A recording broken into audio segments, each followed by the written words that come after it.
Washington, House Democrats finally approved a bipartisan bill late Friday to fix roads and bridges, sending the bill to President Joe Biden's desk months after the legislation passed the Senate and just days after his party's disastrous performance in Tuesday's state and local elections.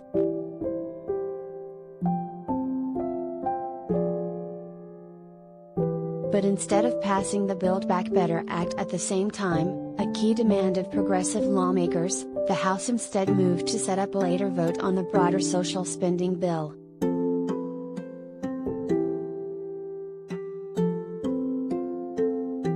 Democrats were initially hoping to pass both pieces of legislation on Friday before Congress left town for a week-long recess. Their efforts were thwarted by a handful of moderate House Democrats who demanded that the Congressional Budget Office, the nonpartisan scorekeeper, first evaluate the fiscal effect of its various tax and spending policies. That analysis is expected to take some time, perhaps several weeks.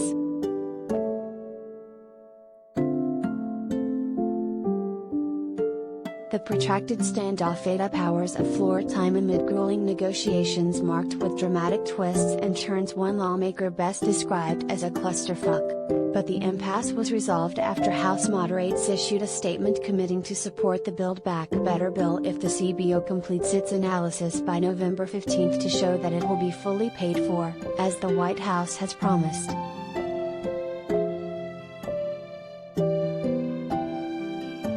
We commit to voting for the Build Back Better Act, in its current form other than technical changes, as expeditiously as we receive fiscal information from the Congressional Budget Office, but in no event later than the week of November 15, Democratic Reps. Ed Gase, Hawaii, Josh Gottheimer, NJ, Stephanie Murphy, Florida, and Kurt Schrader, OR, wrote.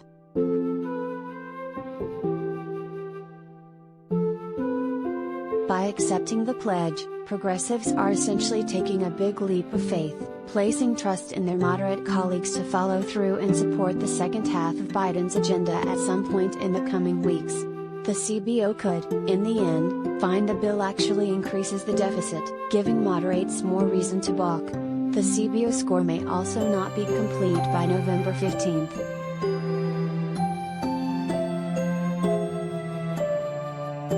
The Build Back Better Act would establish universal pre-kindergarten, expand monthly payments to parents, provide health care to seniors and the poor, and boost clean energy.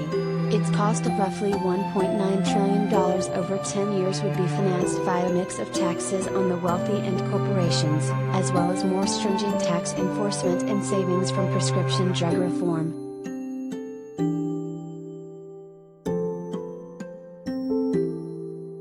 The Joint Committee on Taxation, a nonpartisan panel, on Thursday released its initial analysis of the bill, estimating it would raise $1.48 trillion in revenue over a decade and would be unlikely to add to the deficit in the long term.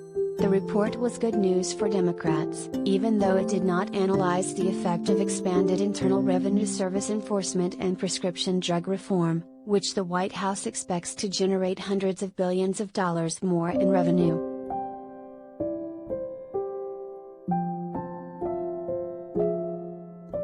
The moderate Democrats wrote in a letter to Pelosi earlier this week that we cannot lend our support to advancing the BBB Act until we have had a chance to review the scores which provide the true cost of the legislation. Gottheimer got on board with the legislation after leaders agreed to add a provision partially restoring a tax deduction for state and local taxes.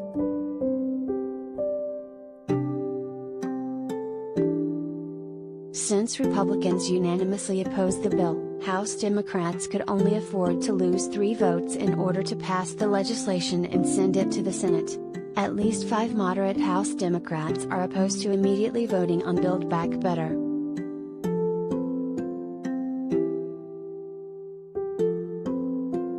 The failure by the House to pass Build Back Better on Friday will further delay its passage in the Senate, endangering Democrats' broader agenda. Democrats need time to prepare the bill for the reconciliation process, which will allow them to sidestep a GOP filibuster. They couldn't begin that process, which is expected to last 1 week, until the House approves it and sends it over to the upper chamber.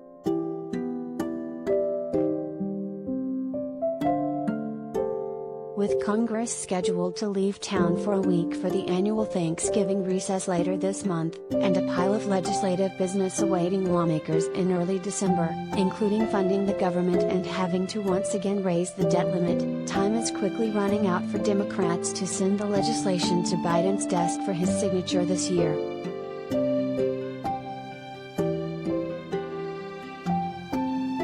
Biden on Friday urged his party to support both the Build Back Better bill and the bipartisan infrastructure bill, which the Senate already passed earlier this summer.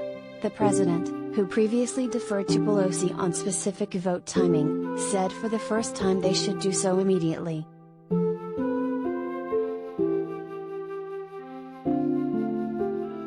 I'm asking every House member of the House of Representatives to vote yes on both these bills.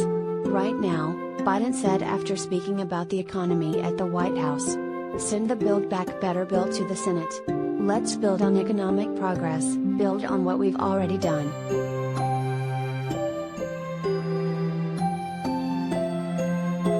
Biden's more emphatic pleas followed two previous visits to Capitol Hill where he urged Democrats to coalesce around his agenda, to no avail.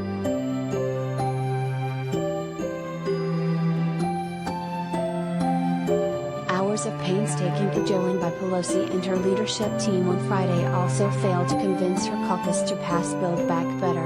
Democrats held open a vote on a Republican motion to adjourn the chamber for over 8 hours while they whipped their members, producing the longest-lasting House vote in history.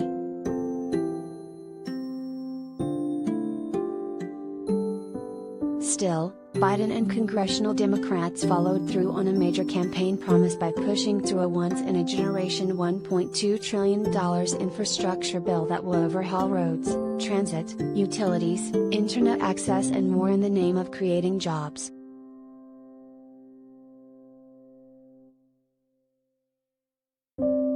House Republicans crossed party lines and voted in support of the measure, giving Pelosi enough of a cushion on the final 228 to 206 tally after 6 Democrats voted no, including Reps. Alexandria Ocasio-Cortez, NY, Ilhan Omar, Minnesota, Cori Bush, Mo, and Rashida Tlaib, Michigan.